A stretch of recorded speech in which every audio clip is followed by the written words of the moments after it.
Bem, amigos das redes sociais, amigos e amigas internautas, um excelente bom dia! São agora 9 horas e 30 minutos, horário de Brasília, do dia 13 de agosto de 2019. Eu sou Márcio Larega, analista de investimentos, terapeuta financeiro e economista da Mais Money, vindo trazer diretamente para vocês aqui dos nossos estúdios do Rio de Janeiro, ao vivo, ele, o único e inigualável, abertura do mercado, abertura do Ibovespa, com as notícias relevantes no Brasil, no mundo, cenário de commodities, parte gráfica do Ibovespa de alguns ativos, as questões corporativas, os mercados lá fora, o que está rolando, tudo isso mastigado, resumido, sem blá blá blá, sem ficar botando gráfico na tela, sem complicação, sem economês, tudo para facilitar a sua vida e inseri-lo na ideia de educação financeira e investimentos, você visualizando, buscando alternativas para rentabilizar o seu capital, óbvio, ciente dos riscos que o nosso mercado oferece, mas também das possibilidades que ele nos oferece diariamente. E aí vamos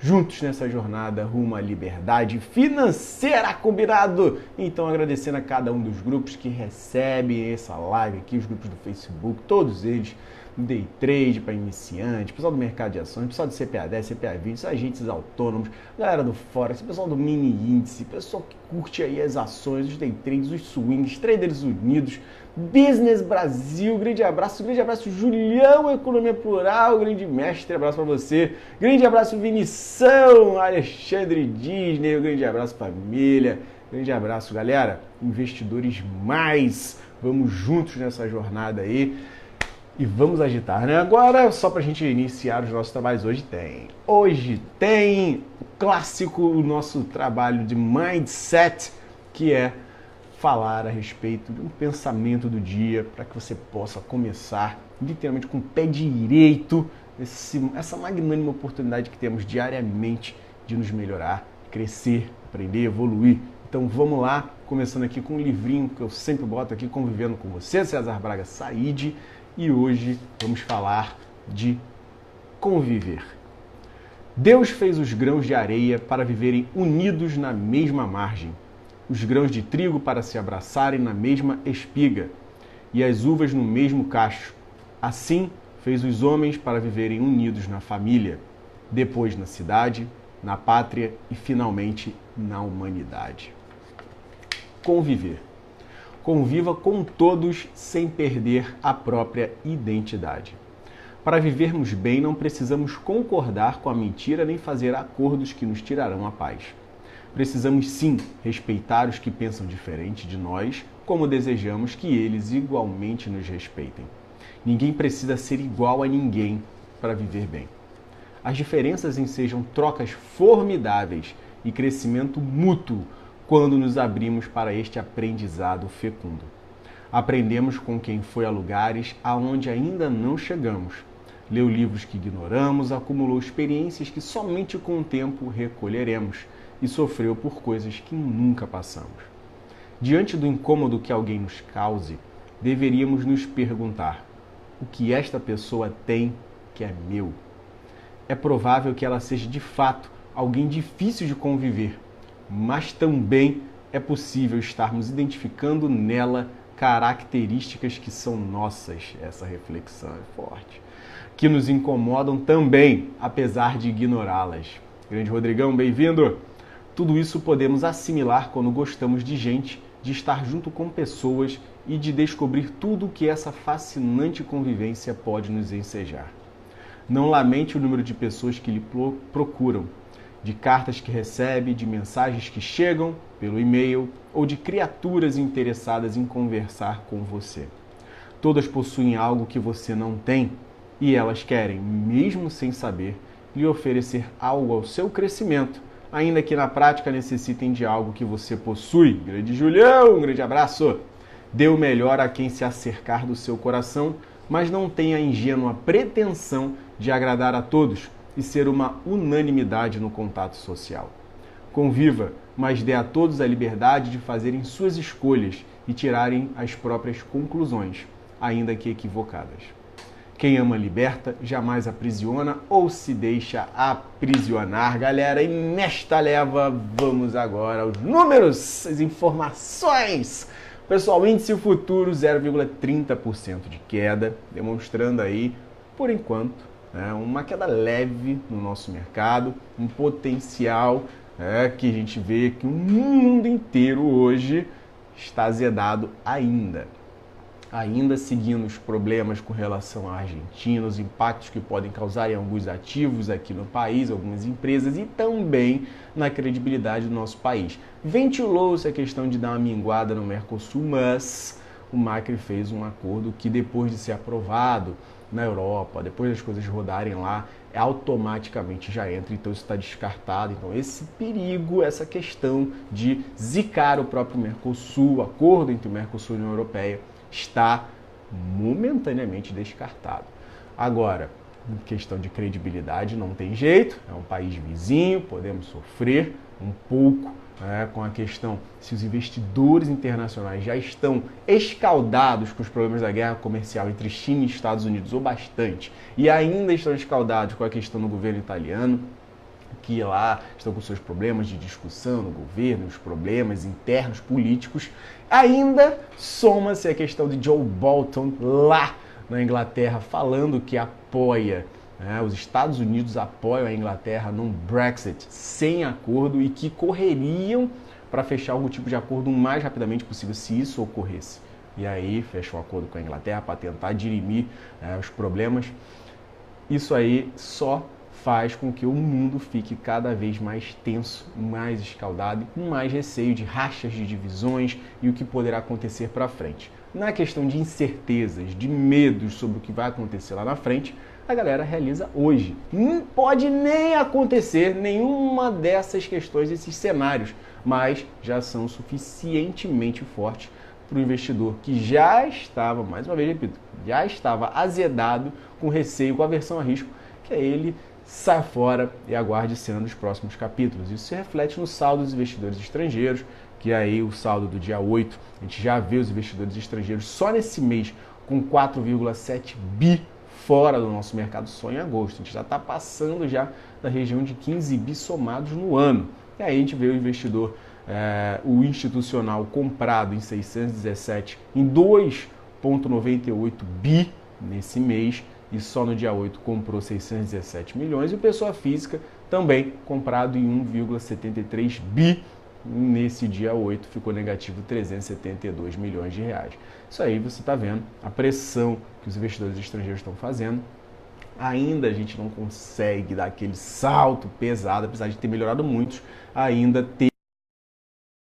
A gente não está num momento espetacular, não só aqui, com o cenário do IBCBR, que demonstrou ali um potencial de contração, que pode ser refletido realmente no PIB, isso é só uma prévia, mas fatalmente mostrará um cenário mais complicado. Se vier algo diferente disso, será espetacularmente bom, mas a grande expectativa do mercado é que tenhamos um cenário de recessão econômica nesse segundo trimestre, e que talvez esse ano a gente ainda não tenha aquele engate bom, positivo, para o ano que vem. Apesar do Boletim Focus segurar a onda lá em 2,10 no PIB do ano que vem, a gente ainda tem uma visão para esse ano que ainda está um pouco poluída, um pouco tensa com relação ao que será do nosso PIB esse ano. Grande Geraldão! Grande dia, sejam bem-vindos, um beijo no coração de vocês.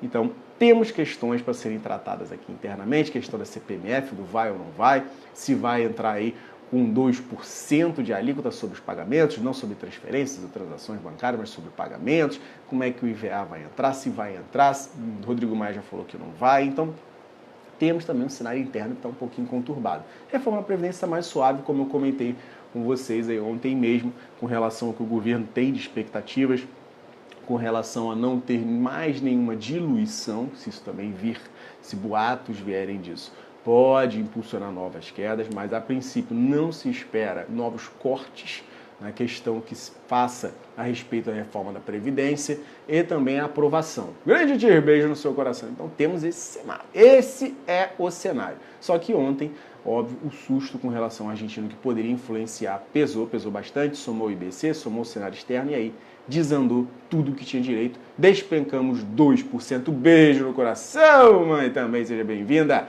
E aí fomos aí ao fundão, batemos 101.600, segurou um pouquinho o suporte de 101.500 pontos, mas fomos fechar em 101.900. A máxima do dia foi a abertura em 103.900 e não se fala mais nisso. O dólar subiu mais de 1%, estourou R$4, foi parar em 4,02, depois foi fechar em 3,98, ligeiramente abaixo. E nesse momento, já que a gente falou de dólar, está rolando a 3,9971, 0,30 de alta. Para terem noção de como está o receio internacional, o ouro vai subindo novamente a região de 1%.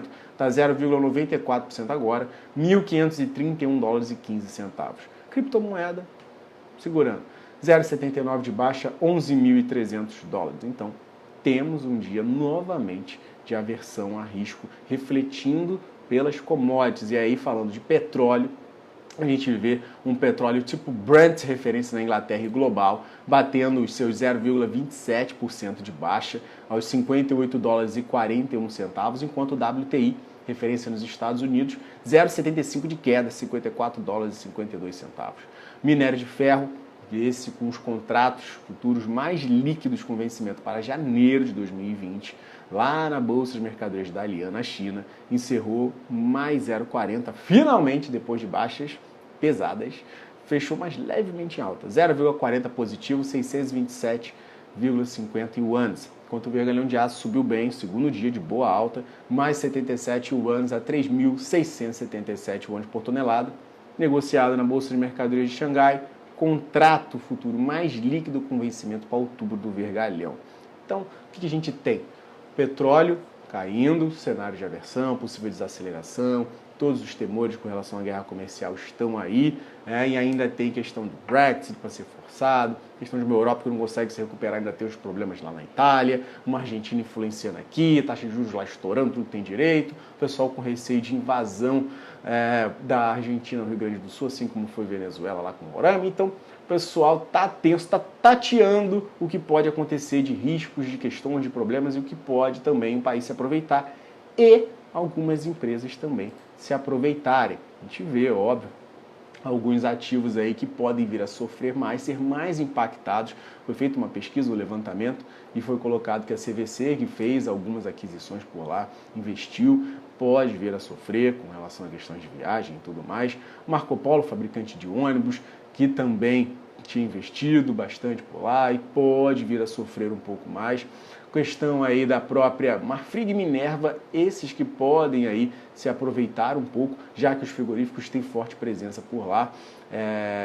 A Argentina teve uma forte expansão de exportação de carne nos últimos meses, mas essa boa fase pode não durar muito. Então, a princípio tem um viés positivo, mas pode, questão de redução de tamanho de rebanho, potencial de exportação das fábricas argentinas, o retorno possível do kirchnerismo, que pode enfraquecer as relações comerciais. Então, a princípio rodou bem, mas frigoríficos podem vir a sofrer. Os mais impactados aí, Marfrig e Minerva nessa onda. Banco do Brasil, que fez ali, tem uma aquisição no Banco da Patagônia por lá, então pode vir a sofrer um pouco também. E aí, a gente tem a Ambev, com também questões que possam sofrer com inflação.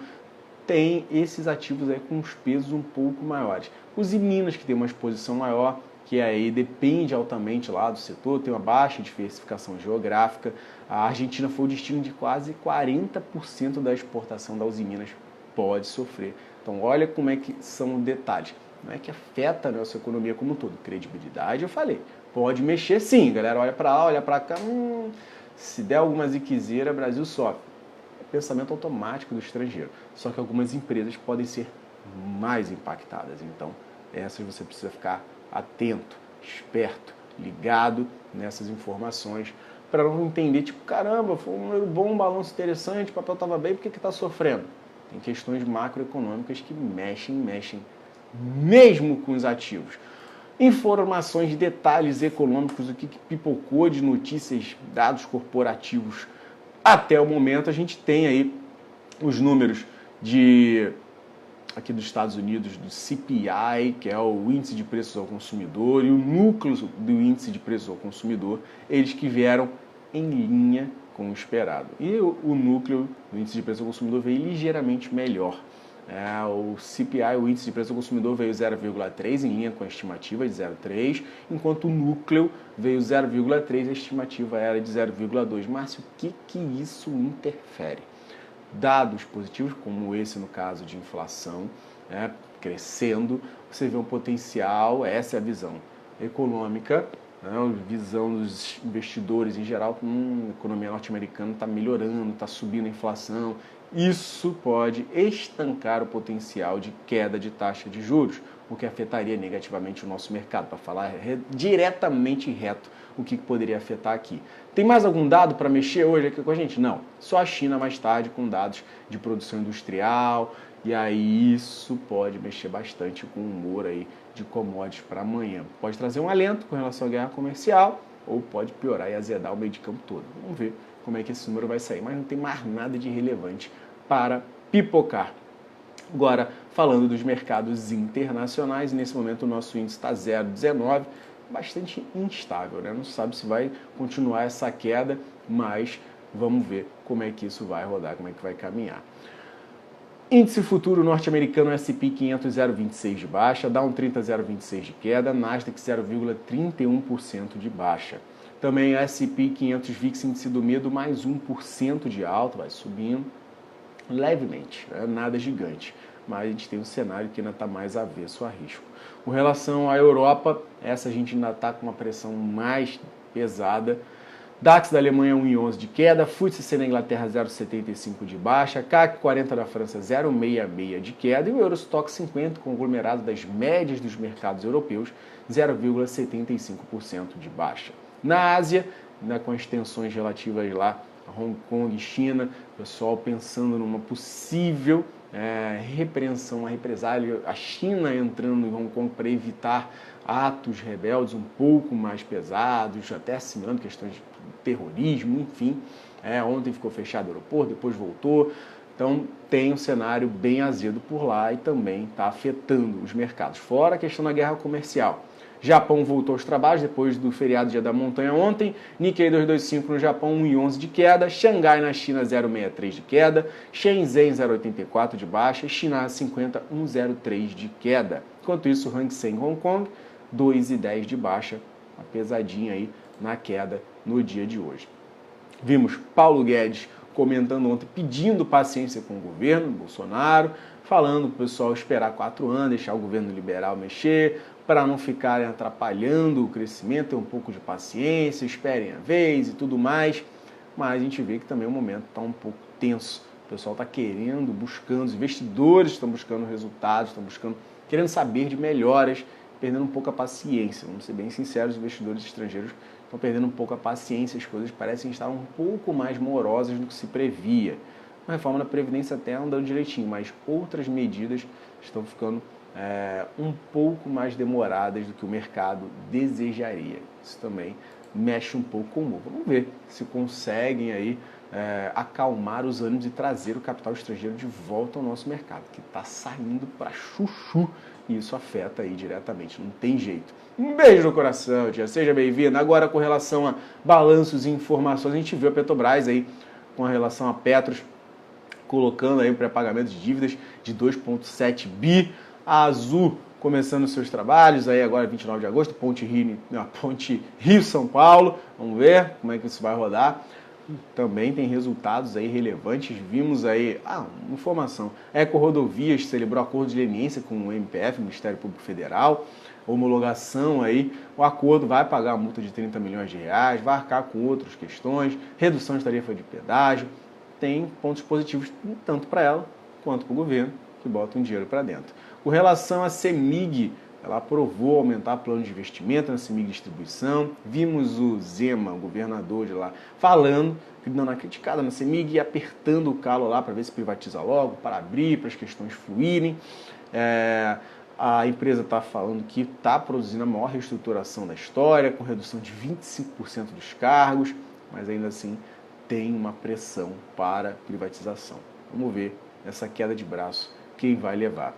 Com relação aos balanços, agora sim, Magazine Luiza encerrou com 386 milhões no segundo trimestre, uma alta de 174,7%, antes 140 milhões. Fato é que a gente tem potencial grande de alta pro ativo no dia de hoje. Não sei que o negócio azede absurdamente, mas o balanço dela tem aí esse potencial de mexer positivamente com o mercado.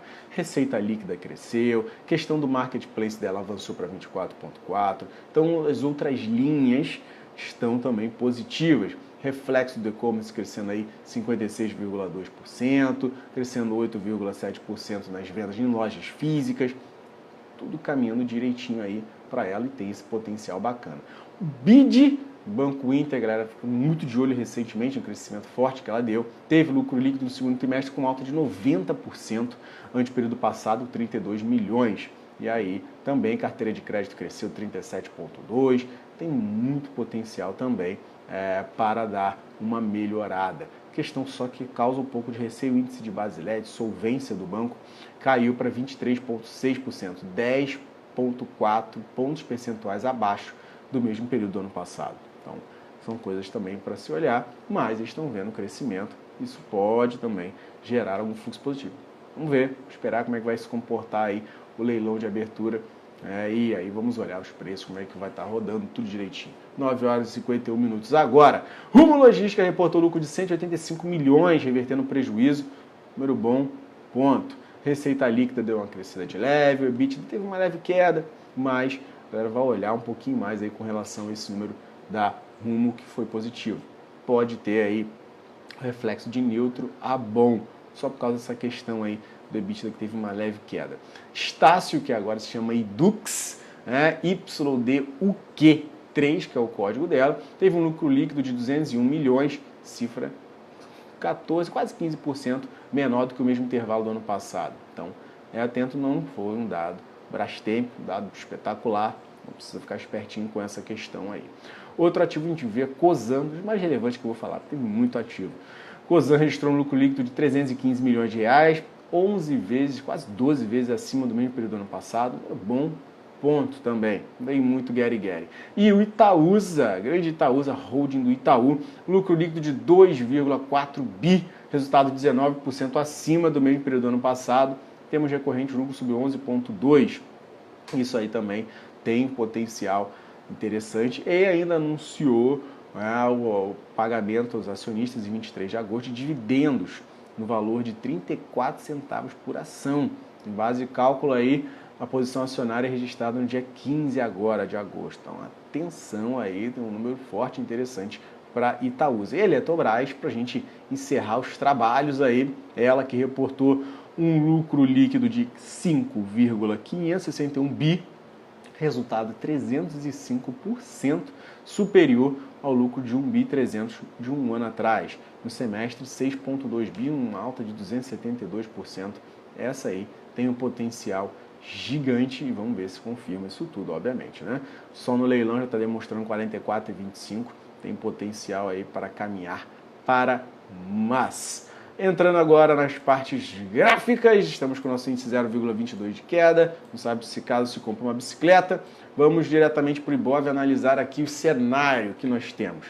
Se continuar em queda, perder os 101.600, a gente pode recuar aí na região de 101 mil até a questão de 100.900 e depois, perdida essa região 100.500 e aí o negócio azeda para a faixa de 100.000, 99.600 pontos, que foi o último fundo agora dia 5 de agosto. Então, atenção, fique esperto com relação a quedas.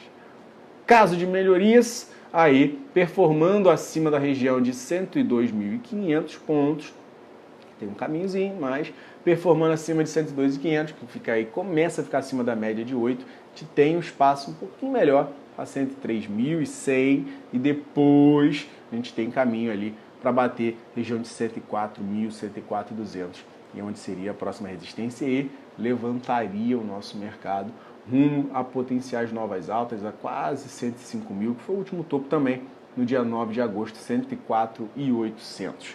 Então esses já são os pontos para você se orientar com relação ao nosso Ibovespa. E vamos falar de Elete e vamos falar de Magazine Luiza.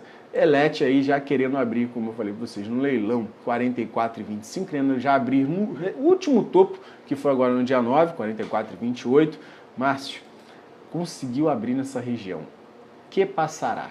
Rompeu a região de 44,20, 44,30, a gente fica com potencial de atingir próximo da região de 45, com o Fibonacci rebatido aqui, chegar na região de 44,90.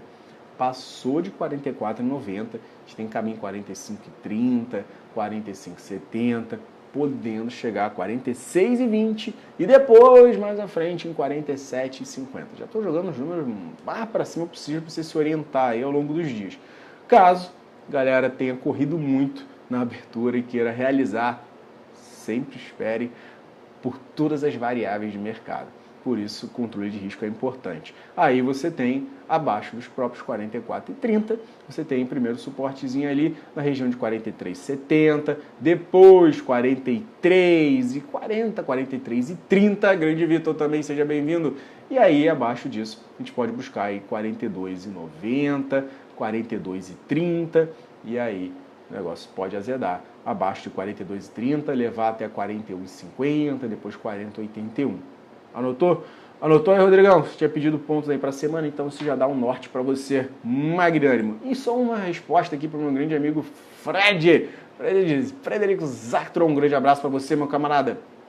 Fez uma pergunta que pode ser a dúvida de muitas pessoas. Márcio, fiz operações e tive perda no mercado futuro. Posso compensar com ganhos em questão de ações ou, quem sabe, opções? A resposta é o seguinte: se for as operações de day trade, todas elas, tudo safo. Compense o lucro com prejuízo entre opções, futuro, à vista, sem problema. Se for também todas de swing, tudo ok, pode compensar dos três. Agora, Márcio, eu operei day trade na BMF, no mercado futuro, e operei swing em ações. Não dá. Esse é o esquema e serve também para opções com ações, opções com mercado futuro, só para ficar claro, e vamos em frente. Beleza, campeão? Então, fechado. Outro ponto agora, vamos falar de Magazine Luiza, MGLU3. Magazine Luiza, ela, vamos ver como é que está aqui no leilão, 37,50, querendo abrir, dando uma pancadinha interessante, batendo de frente com as médias de 20 e de 8 no gráfico de 60 minutos, o gráfico de 1 hora, o intradiário, e aí conseguindo romper essa barreira, ela está querendo aí já abrir para romper essa região. Beleza, ganha esse fluxo acima disso para a região de R$ 37,80, R$ 38. Agora, abriu nessa ponta, não conseguiu sustentar a onda e chamou uma perdazinha ali um pouquinho mais indigesta, o ativo pode voltar sim à região de primeiro ponto, 37,15, depois pode voltar a 36,50 e aí depois o cenário pode recuar lá para a faixa de R$ 36 e depois R$ 35,50. Acima de R$ 38 na ponta positiva, de alta, que pode ver o papel sim voltar ao seu melhor momento recente, próximo da faixa de 38,66, que foi agora no dia 9. Beleza? Então, pessoal, eram esses os detalhes para trazer a todos vocês. Um grandíssimo abraço. Fiquem com Deus, bons trades, bons negócios. Mente no lugar, oportunidades podem surgir no dia de hoje, mas atenção, essa abertura nesse reme-reme aí, nesse quase 0 a 0, ela guarda oportunidade, mas também guarda seus riscos, seus perigos. Então, fique esperto para você não se arrebentar. Use a sua estratégia, controle o seu risco, que você possa ter êxito, não só para o dia, mas para o longo da semana e assim sucessivamente. Beleza? Grande abraço a todos, fiquem com Deus. E a nossa tradicional despedida. Tchau!